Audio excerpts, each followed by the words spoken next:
Vamos a iniciar la plática del día de hoy.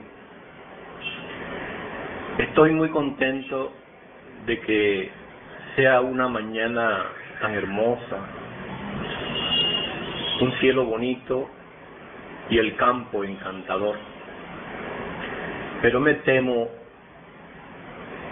que no es un fin de semana de entretenimiento. Lo que hablaremos es bastante serio y quizás después de que yo haya hablado un poco podamos hablar o dialogar o hablar todos juntos acerca de lo que hemos estado diciendo, del conocimiento de sí mismo. No sé cómo se sienten acerca de lo que está pasando en el mundo, en nuestro ambiente, a nuestra cultura y sociedad. A mí me parece que hay tanto caos, tanta contradicción y tanta disputa, guerra, odio y dolor. Y los varios líderes, tanto políticos como religiosos, intentan encontrar una respuesta en alguna ideología o en alguna creencia o en una fe cultivada, y ninguna de estas cosas parecen responder a los problemas. Nuestros problemas siguen eternamente, y si nosotros pudiéramos en esta hora que vamos a hablar aquí y tuviésemos pues un diálogo bastante serio, bastante profundo, si pudiéramos serlo bastante reflexivo para entrar en esa cuestión de cómo traer, no solo en nosotros, sino en la sociedad, una revolución,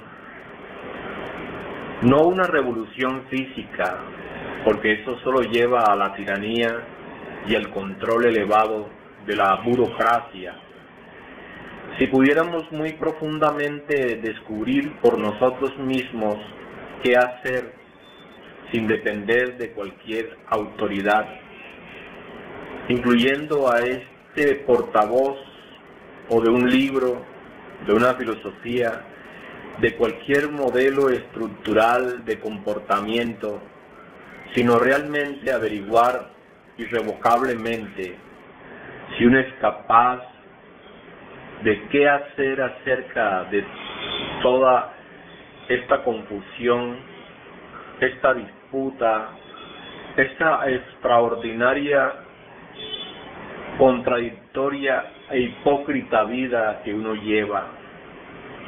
Para mí parece estar bastante claro que para observar debe haber libertad. No solo los fenómenos exteriores, sino también observar qué está pasando dentro de nosotros. Observar sin ningún tipo de prejuicio, sin ningún temor y sin ninguna forma de dejar las cosas o ciertas cosas a un lado, sino examinar muy de cerca, libremente, el proceso entero de nuestros pensamientos y nuestra actividad, nuestros placeres, miedos y todas las cosas que hemos construido alrededor de nosotros, no solo externamente, sino en nosotros mismos, como una forma de resistencia, demandas compulsivas, escapes y así sucesivamente. Si pudiéramos hacer esto de forma consciente, con plena intención para descubrir por nosotros mismos una manera de vivir que no sea contradictoria, entonces quizás estas reuniones valdrán la pena. De otra manera, será otra conferencia más otro entretenimiento agradable o bastante absurdo, lógico o ilógico, y así sucesivamente. Así, si pudiéramos completamente entregarnos a nosotros mismos, a la examinación, observar íntimamente qué está pasando, tanto exterior como interiormente.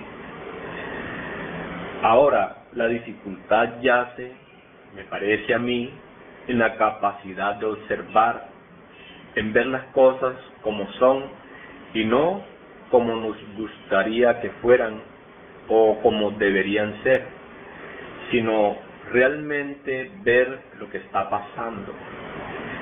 Es necesario, ante todo, pues, llegar al conocimiento de sí. Esta clase nos va a ayudar a comprender esta cuestión de sí mismo.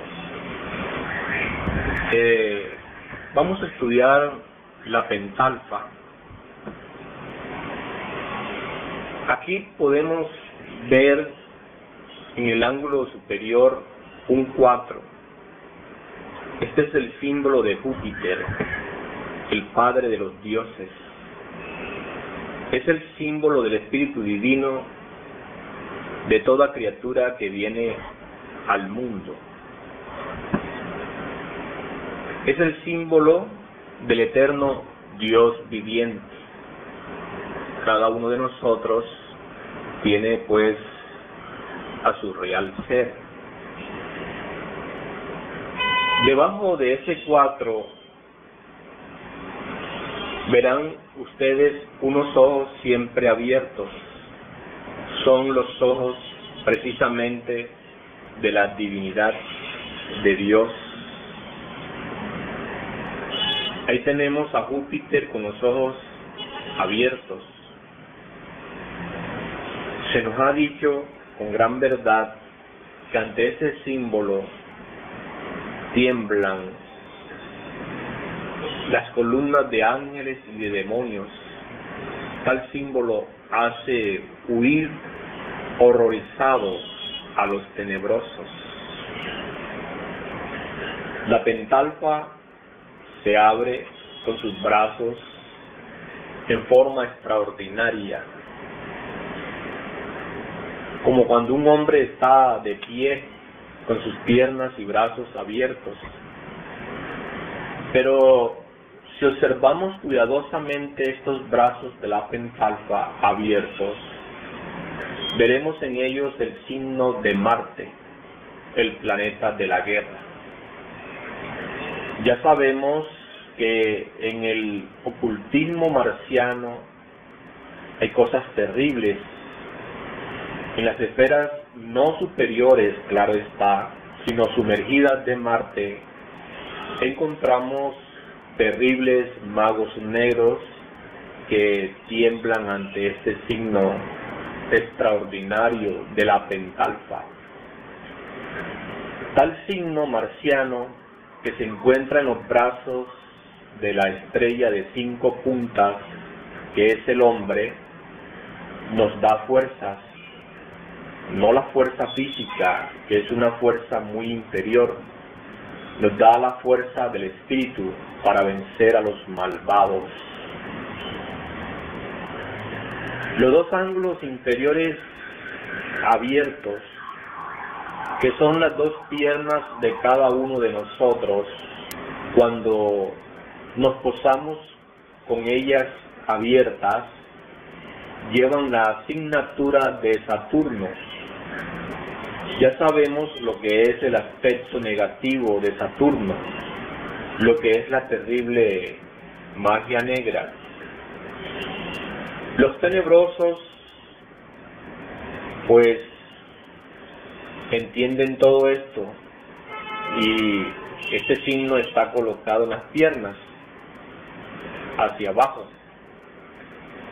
Si arriba tenemos a Júpiter con los ojos del espíritu siempre abiertos, es obvio que los tenebrosos, viendo esto, se horrorizan, no pueden resistir, se retiran.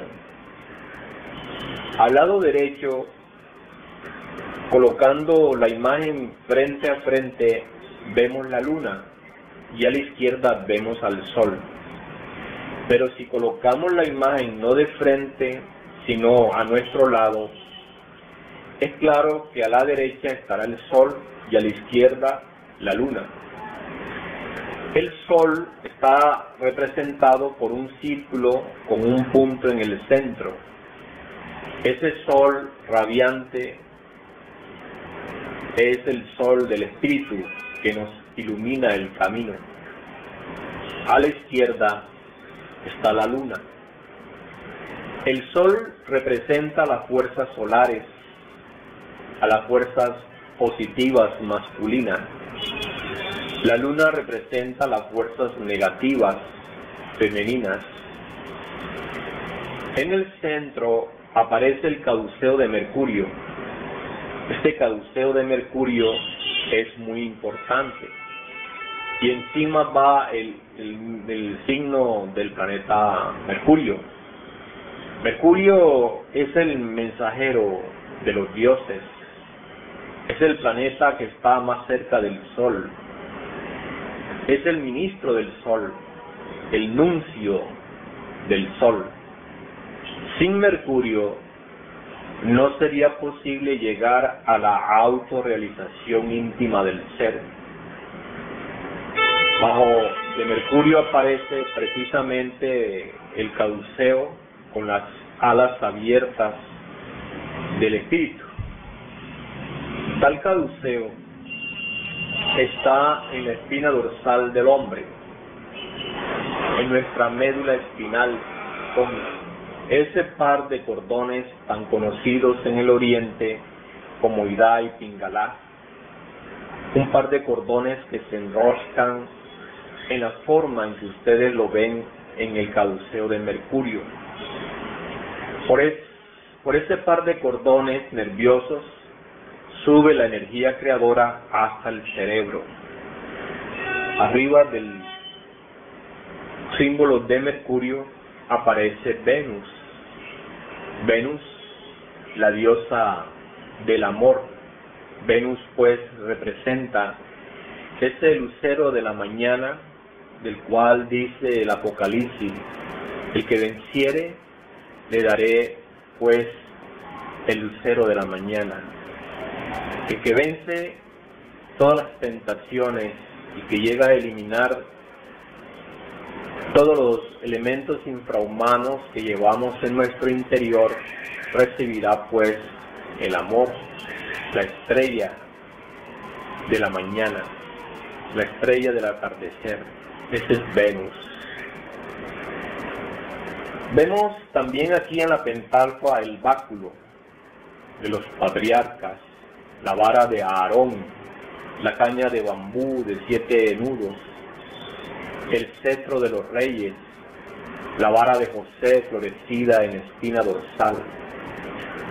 Obviamente, por el canal medular espinal debe subir el fuego sagrado hasta el cerebro para pasar de allí al templo corazón. También aparece en la pentalfa, si lo vemos, la espada flamígera, que no es más que el fuego sagrado en cada uno de nosotros. Sin la espada flamígera no seríamos verdaderamente dignos. Cuando un ángel ha perdido su espada es porque se ha caído. Entonces es precipitado hacia los infiernos atómicos. Aparece también en la pentalfa, en la parte superior, observen aquí ustedes, el cáliz, de manera que el cáliz y el báculo y la espada son 3 cosas que vemos en la pentalfa. Este cáliz indudablemente representa el yoni, es decir, el útero, el órgano sexual femenino, así como el báculo representa el falo, principio masculino, y la espada, el fuego sagrado. Incuestionablemente vemos que hay la necesidad de aprender a manejar el báculo y la espada sagrada para poder trabajar con el vaso de Hermes, si es que queremos realizar la gran obra. Aquí encontramos, observen ustedes, la palabra tetragrammatón. Esta palabra es bastante interesante. Tetra representa la unidad dentro de la Trinidad de la vida. Tetragrammatón es el santo 4, porque el Padre es el número 1, el Hijo es el número 2, el Espíritu Santo el número 3, pero ellos, los tres, emanan del Ein Sof, es decir, de la estrella atómica interior que siempre nos ha sonreído.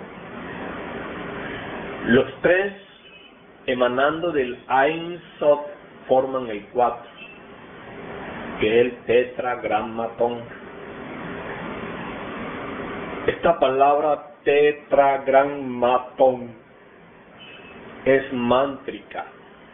Alguna vez nos dice el maestro Samael Aun Weor, pudo experimentar con este mantra, lo vocalizó en los mundos superiores de conciencia cósmica.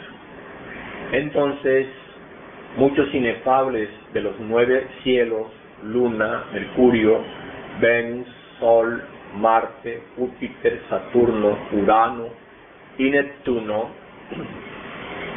emergieron para ver qué pasaba, como diciendo, ¿por qué habéis pronunciado el nombre del Eterno en vano? El mismo maestro nos dice que se sintió perplejo, confundido. Si colocamos el pentagrama con el ángulo superior hacia abajo y los dos ángulos inferiores hacia arriba, tenemos el signo de la magia negra. Y en vez de concurrir a nuestras invocaciones las columnas de ángeles, concurrirán las columnas de demonios. Cuando un iniciado se cae, cuando derrama el vaso de Hermes Trimegisto, entonces es fulminado por el arcano 16 de la Cábala y cae con la cabeza hacia abajo y las piernas hacia arriba, en la forma de la pentalfa invertida. Así es como han caído los grandes iniciados. Si a la entrada de nuestra habitación pintamos con carbón el signo de la pentalfa con el ángulo superior hacia adentro y los dos rayos inferiores fuera, huirán de nuestra recámara los tenebrosos. Pero si lo pintáramos con el ángulo superior hacia afuera y los dos rayos inferiores hacia adentro, vendrían a nuestra recámara los tenebrosos. Cuando se pone el pentagrama en vidrio, en un cuadro de vidrio, eso espanta terriblemente a los malvados, y si se pinta en vidrio también lo hace huir despavoridos. Y si se lleva sobre el pecho ya en oro o en plata, estaremos bien protegidos contra la fuerza de las tinieblas. Así pues, la pentalfa o el pentagrama posee un poder mágico realmente sorprendente. Ahora vamos a dirigir nuestra atención a los brazos de la pentalfa. Allí vemos nosotros varias letras hebreas. Aquí encontramos Yod-Het, Vau-Het. Esa palabra Yod en principio significa pues el elemento masculino o partícula divinal. Es Las chispas virginales terriblemente. Yod-Het es el aspecto masculino y femenino de las divinidades. Het es el principio femenino divino.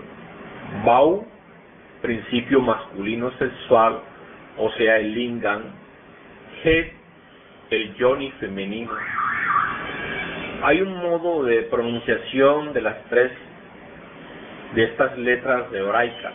Yod-Het, Bau-Het, nombre terriblemente divino, y no en vano se deben cantar. Esas 4 letras hacen vibrar la divinidad interior. Se dice que es el nombre del Eterno, pero en vano no deben pronunciarse. Esto nos invita a la reflexión,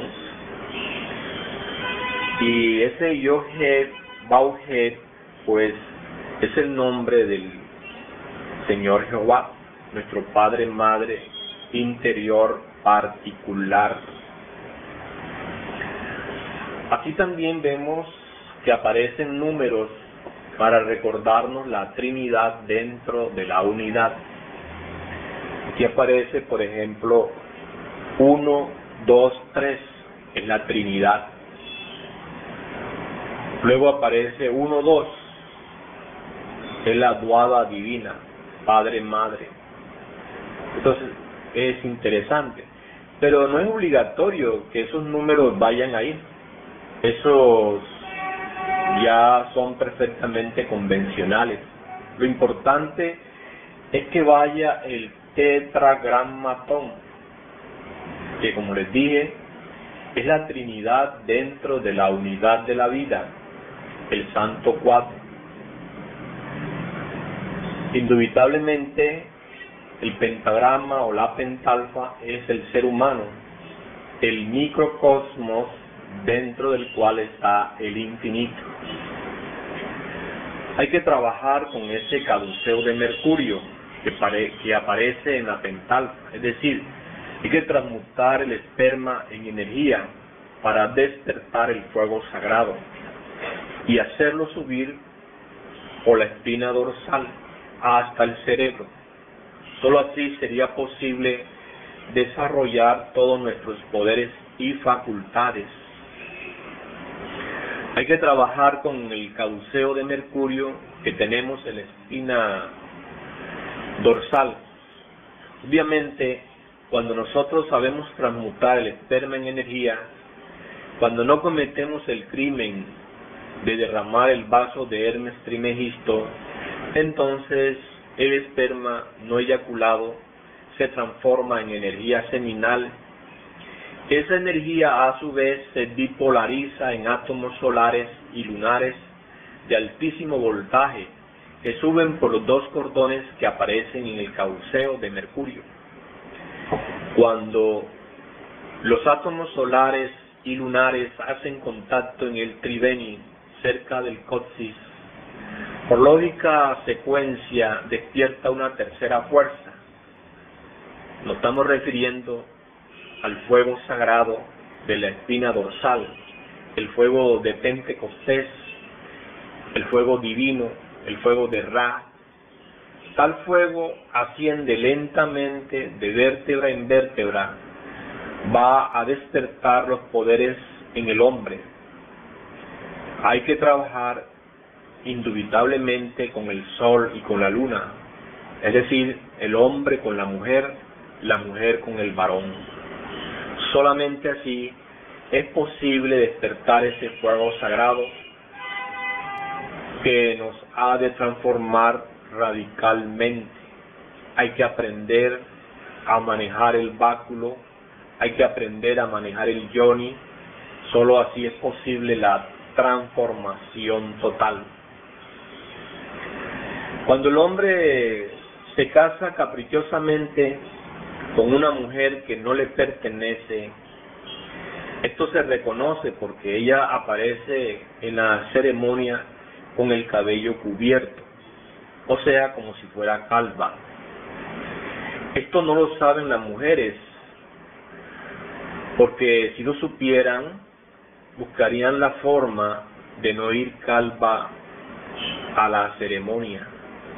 Entonces se dice que el hombre es marcado con una estrella en la frente, con la pentalfa invertida. Cuando un hombre se casa con una mujer que no le ha dado la gran ley, entonces cae como la pentalfa, con la cabeza hacia abajo y con las dos piernas hacia arriba, y llevará en la frente el signo fatal de la estrella invertida.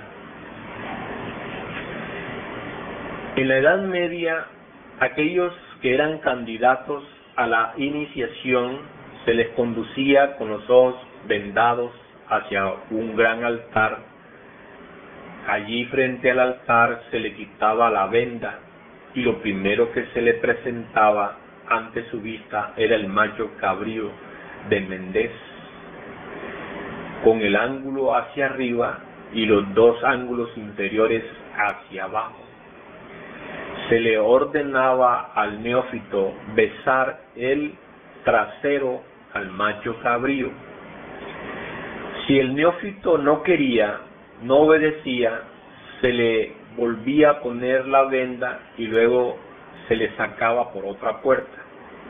Jamás sabía él por dónde había entrado, nunca por dónde había salido.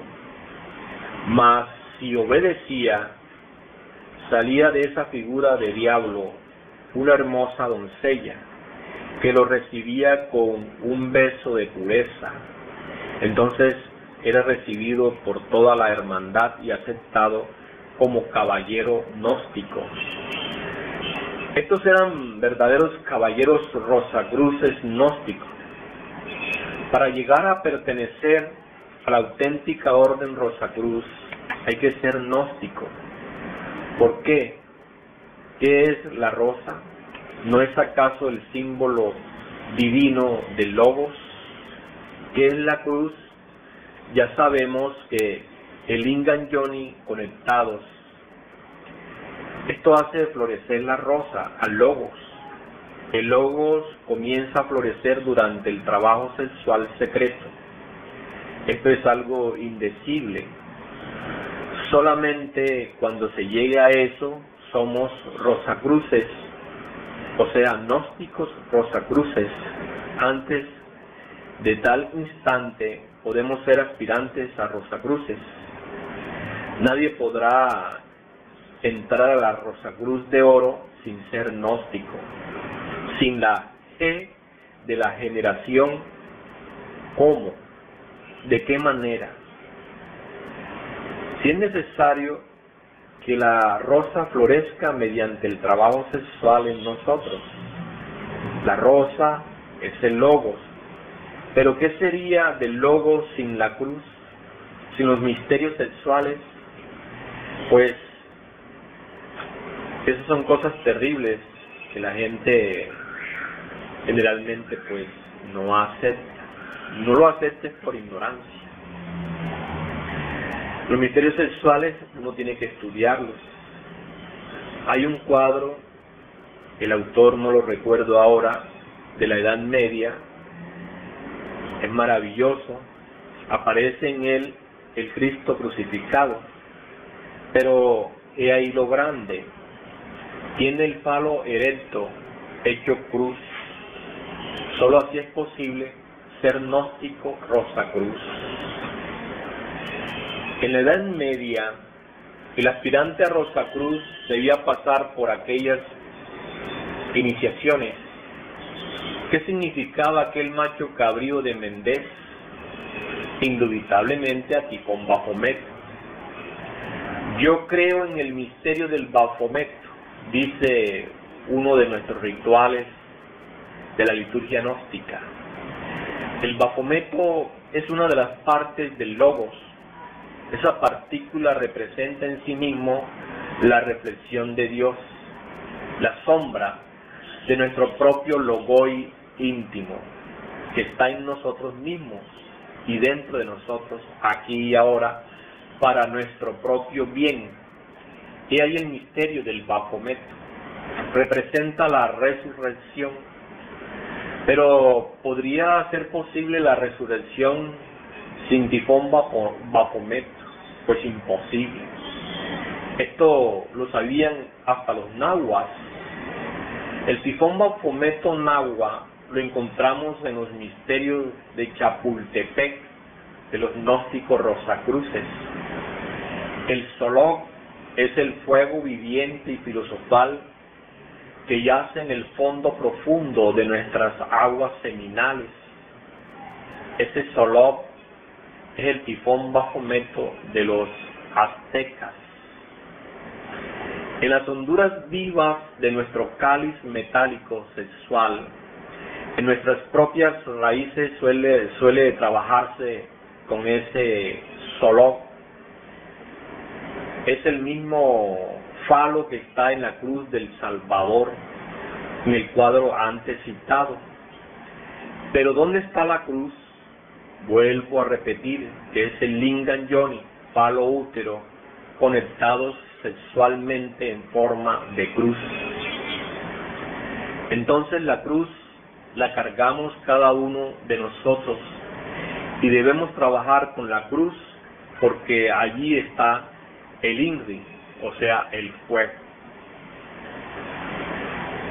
El nahua Solog, el macho cabrío de Méndez, está escondido en el fondo de nuestro sistema seminal. Es el fuego viviente, filosofal, mediante el cual podemos transformarnos radicalmente.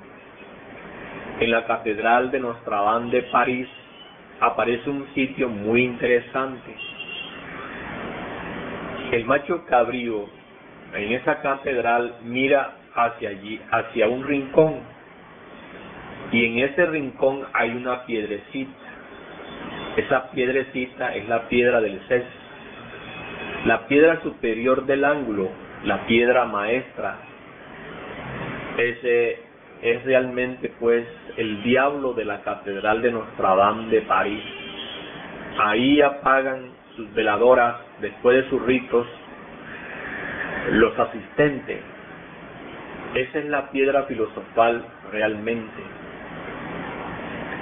Las antiguas cibeles o sacerdotisas de los templos decían: verdadero filósofo es aquel que sabe preparar el vaso. ¿Cuál vaso? ¿A qué vaso se están refiriendo las sacerdotisas de los templos sagrados? Pues al vaso de Hermes Trismegisto. ¿Dónde está ese vaso? ¿Por qué él aparece en el pentagrama? Ese cáliz sagrado es el cáliz donde Jesús hizo la última cena. Es el Santo Grial. Copia de este está en el templo de Chapultepec. Hay uno que resplandece allá en el templo de Montserrat, en Cataluña, España. Ese vaso de Hermes Trismegisto hay que prepararlo. Es el vaso aquel donde está contenida la materia prima de la gran obra. Es el vaso donde está el esperma sagrado.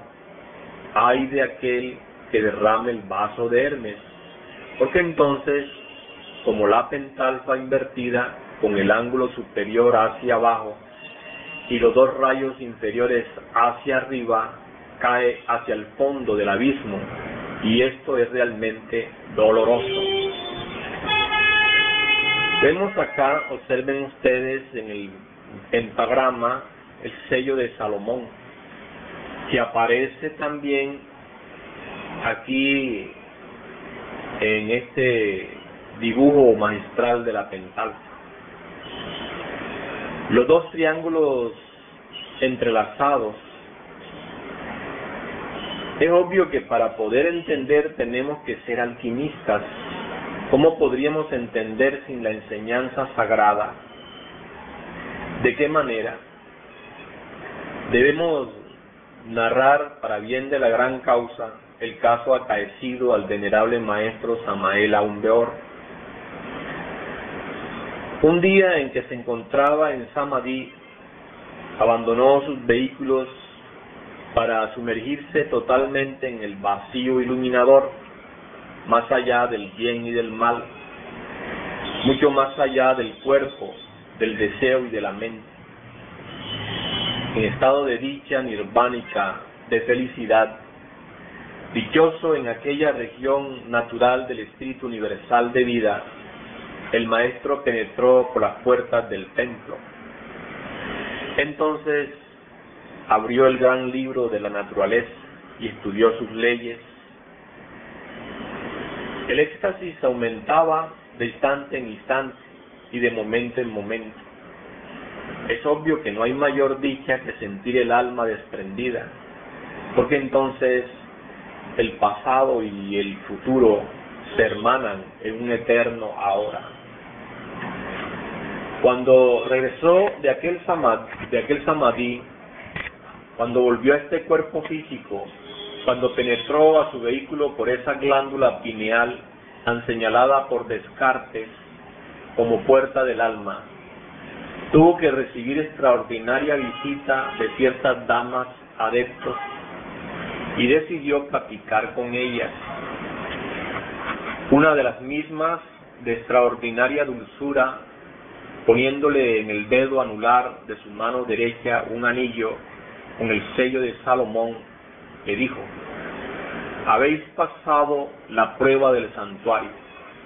Muy pocos son los seres humanos que han podido pasar esa terrible prueba.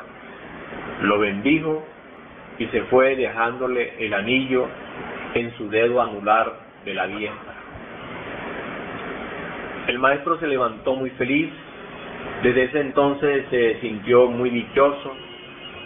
Cada vez que lograba escaparse de su cuerpo denso, veía en su diestra el prodigioso anillo, formado por aquella sustancia inmaculada, blanquísima y divinal, de aquella región del universo donde el tiempo no es. Pero existen acontecimientos trascendentales y trascendentes.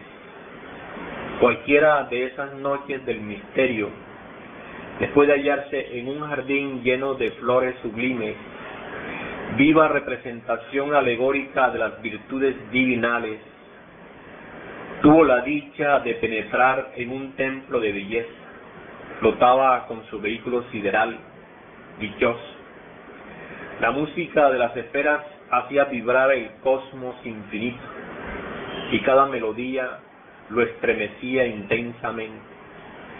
Íntimamente, de pronto, deteniéndose ante el Ara Santa o Sacra, frente al Mahatma de aquel lugar divino, en aquel rincón del amor, miró el anillo. Allí estaba, mas lo tocó con la mano izquierda, lleno de curiosidad. Entonces exclamó el Mahatma: ese anillo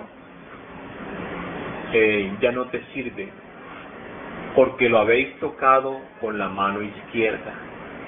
Sin embargo, voy a consultarlo. Después le dio ciertas explicaciones sobre el mismo. Le dijo: tal anillo representa vivamente al lobo solar de nuestro sistema. Las fuerzas sexuales masculinas y femeninas trabajan allí.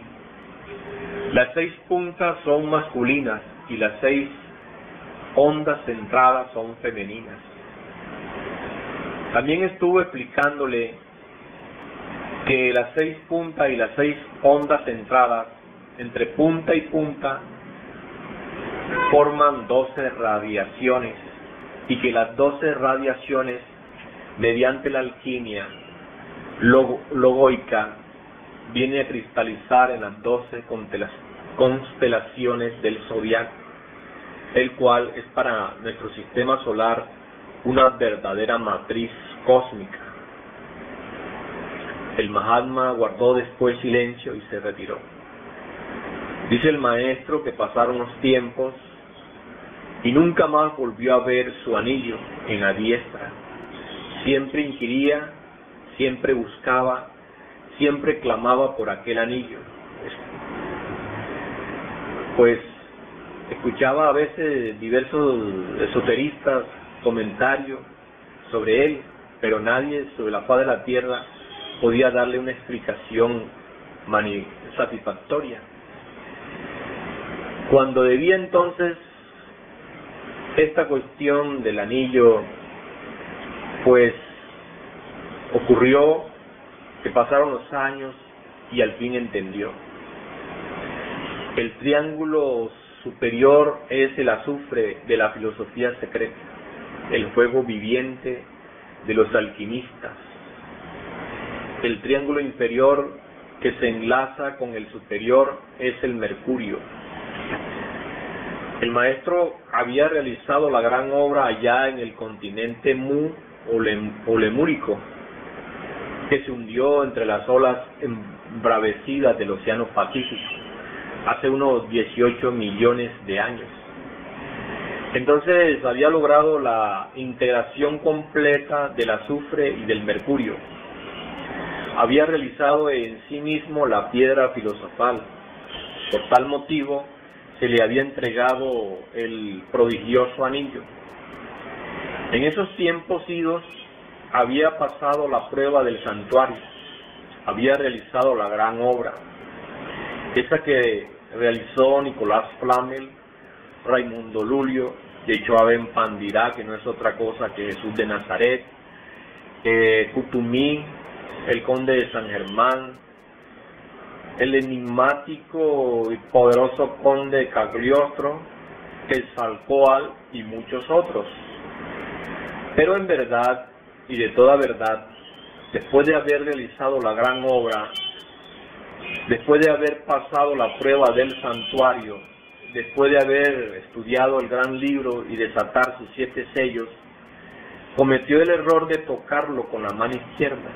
Hace tal vez 1.000.000 de años, poco más o menos, es decir, después de haber logrado la unión de los dos triángulos, la integración del azufre y del mercurio, y se lanzó como la pentalfa invertida, con la cabeza hacia abajo y las puntas hacia arriba.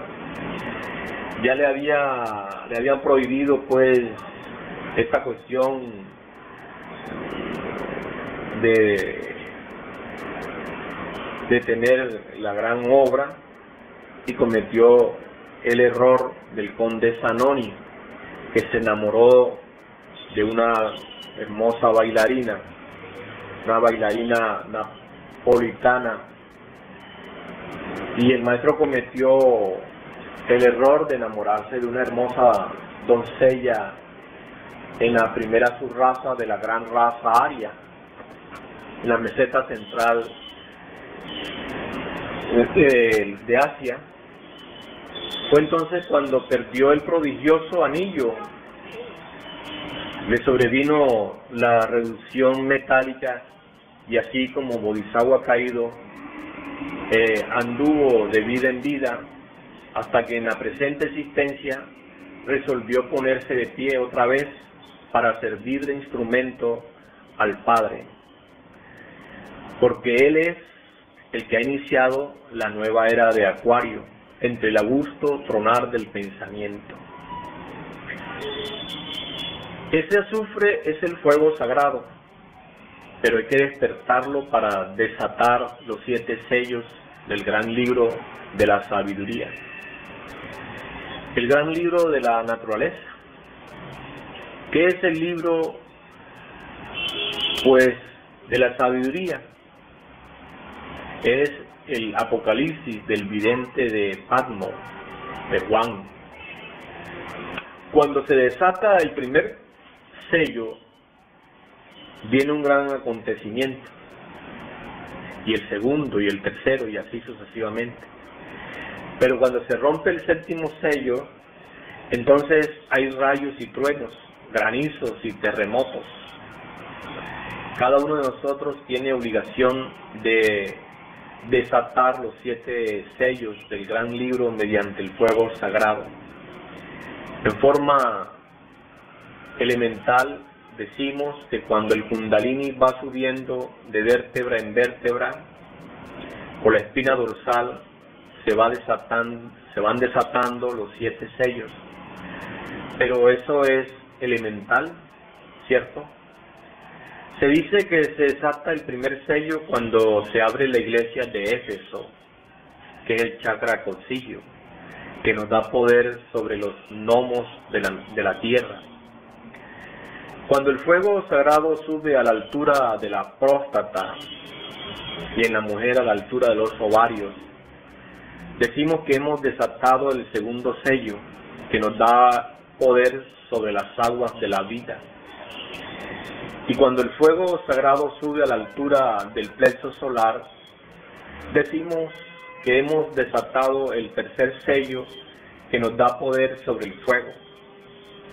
Y cuando sube a la altura del corazón, decimos que hemos desatado el cuarto sello, que nos da poder sobre las criaturas de los aires. Y cuando sube a la altura de la laringe creadora, decimos que hemos desatado el quinto sello, que nos da poder sobre la clarividencia. Es el sentido de la autoobservación. Cuando llegamos a la altura del entrecejo, se abre ese loto maravilloso que nos permite ver las grandes realidades de los mundos superiores. Entonces se dice que hemos desatado el séptimo sello. Y cuando se llega pues al fuego, a la glándula pineal, entonces recibimos ese poder de la polividencia. Desatar los 7 sellos en forma magistral es algo más que terrible. Esto pertenece a la alquimia y por eso se habla el lenguaje alquimista. Luego, entonces, debemos pasar por 3 calcinaciones.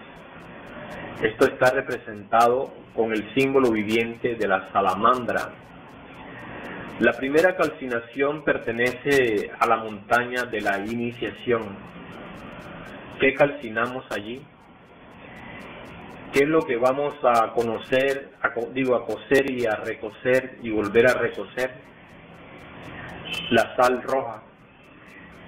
Se nos ha dicho que eso no es más que fuego petrificado, azufre petrificado, porque el fuego en la alquimia está representado por el azufre. Esa sal roja son los elementos inhumanos que llevamos adentro, que deben ser reducidos a polvareda cósmica. He ahí la primera calcinación. La segunda calcinación pertenece a la segunda montaña, volver a calcinar las cenizas de esa sal roja, para sacar de ella y ver sus elementos espirituales. Allí es cuando se trabaja con las esferas de la Luna, Mercurio, Venus, Sol, Marte, Júpiter, Saturno. La tercera calcinación va más lejos. Hay que coger a esa sal roja, las cenizas que hayan quedado, coser y recocer para extraer de allí la sal metálica, incombustible y fugaz.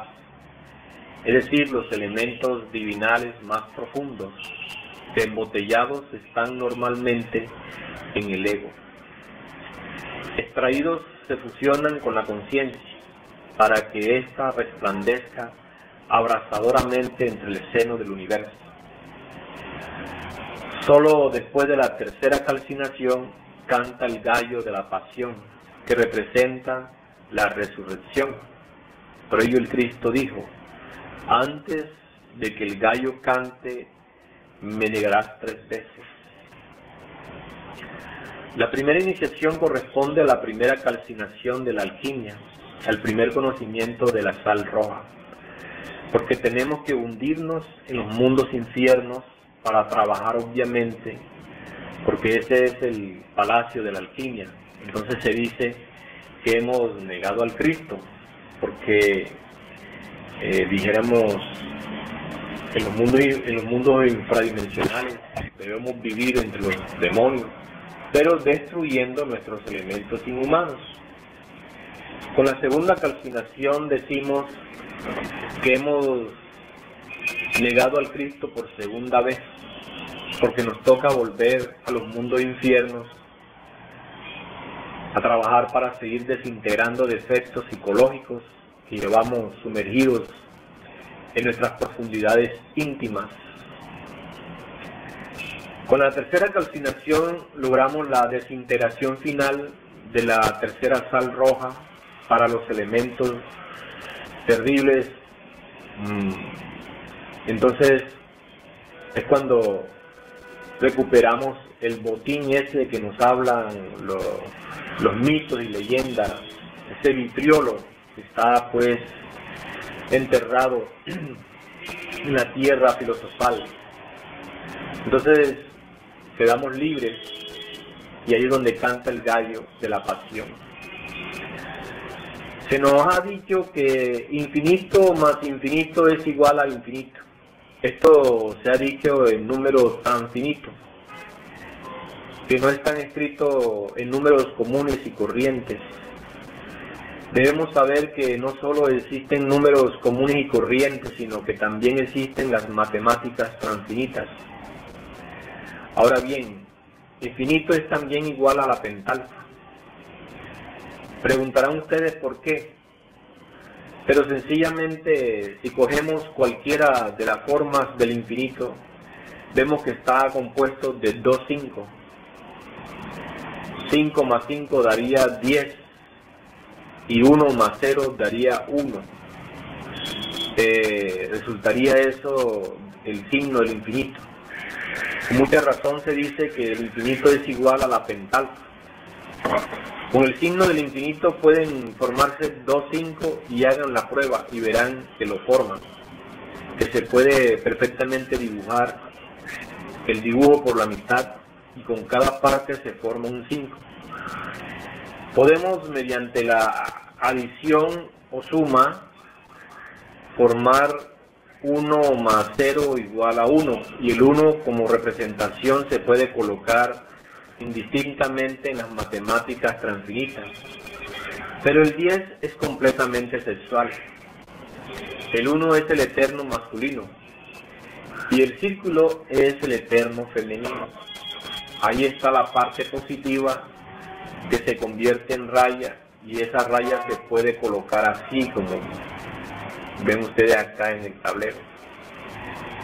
Infinito es igual a la pentalfa. Ahora bien, el símbolo de la Madre Divina se expresa así: un 1 y un 0. En el centro,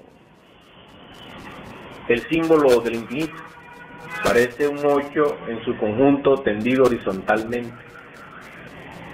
Esto es cerebro contra sexo, sexo contra cerebro. He ahí la lucha. Pero si el sexo llega a triunfar sobre el cerebro, entonces la pentalfa, la famosa estrella de 5 puntas, se precipita hacia abajo. Es decir, ahí viene la caída. Entonces vemos el ángulo superior hacia abajo y los dos rayos inferiores hacia arriba. Ahí viene el fracaso. Se convierte ese iniciado en un demonio terriblemente perverso. La lucha siempre es así: cerebro contra sexo, sexo contra cerebro. En el centro del símbolo del infinito está siempre el fuego. Esto se repite en los mundos. Dentro del planeta Tierra las fuerzas interiores fluyen y refluyen formando el Santo 8. Pero en el centro de ese símbolo gravitan todas las 9 esferas superiores del cosmos, dentro de las cuales pues evolucionan e involucionan todas las criaturas. De manera que no debemos olvidar que infinito es igual a la pentalfa. Las matemáticas transfinitas están por encima de todo lo que conocemos.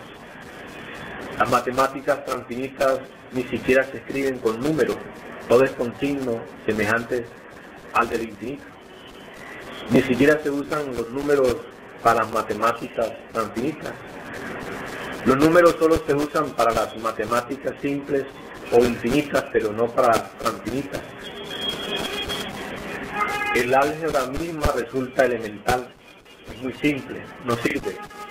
solo podríamos mediante ella prepararnos para más tarde penetrar en las matemáticas tan infinitas.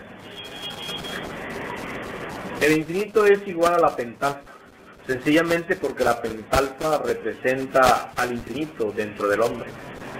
Todo el infinito está dentro de nosotros mismos, y también el 8 tendido horizontalmente, que es el símbolo del infinito, representa al 10. De ahí que se dice que el infinito es igual a la pentalfa. El hombre de 5 puntas no se encuentra en ninguna parte, solo dentro de nosotros mismos, que es el infinito, y el infinito es igual a la pentalfa. Así pues, hermanos aquí presentes, hemos platicado sobre la pentalfa, sobre el simbolismo de la pentalfa, y espero que ustedes puedan o quieran hacer alguna pregunta, lo hagan con la más completa libertad. Señor, ¿podría usted, por favor, repetirnos esta cuestión de los 7 sellos, que no me quedó pues un poco clara? Bien, hermano, decimos pues que los 7 sellos están en la columna vertebral, que son los 7 chakras. Es decir, el fuego sagrado, cuando va ascendiendo de vértebra en vértebra, va desarrollando va despertando esos 7 chakras. El primero de estos chakras se encuentra en lo que se llama la iglesia de Éfeso, que es el chakra Muladhara o bolsillo. Cuando ese chakra se despierta, nos da el poder sobre los elementales de la tierra. Cuando el fuego asciende a la altura de la próstata, en el caso del varón, y en la mujer a la altura de los ovarios, se abre el segundo sello,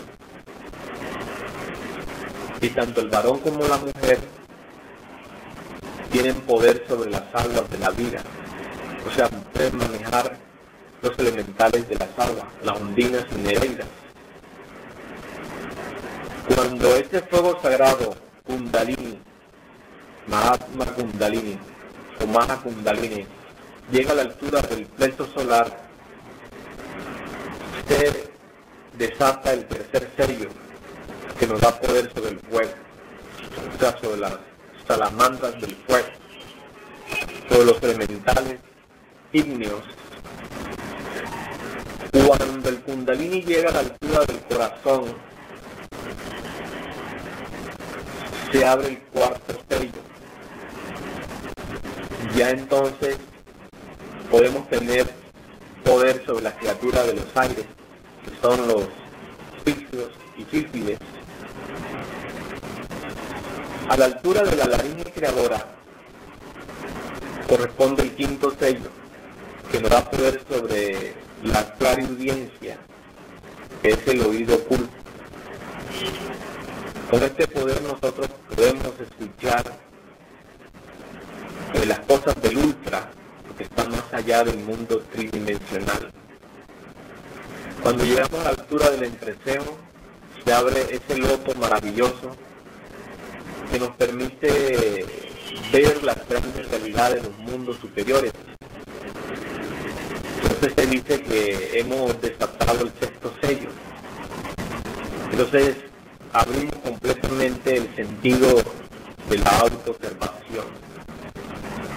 Y el séptimo sello es cuando se llega a la glándula, cuando el fuego llega a la glándula pineal. Entonces, allí pues están los 7 sellos. ¿Quedó claro? No, porque yo había confundido la clarividencia con la observación de sí. Bueno, posiblemente pues al explicar un poco rápido esta cuestión hubo ahí una interferencia, ¿no? Pero ya quedó claro, ¿cierto? Bien, hermanos. Entonces, vamos a dejar la conferencia de hoy hasta aquí y los invitamos para mañana a continuar pues con esta plática. Que pasen buen día, hermanos.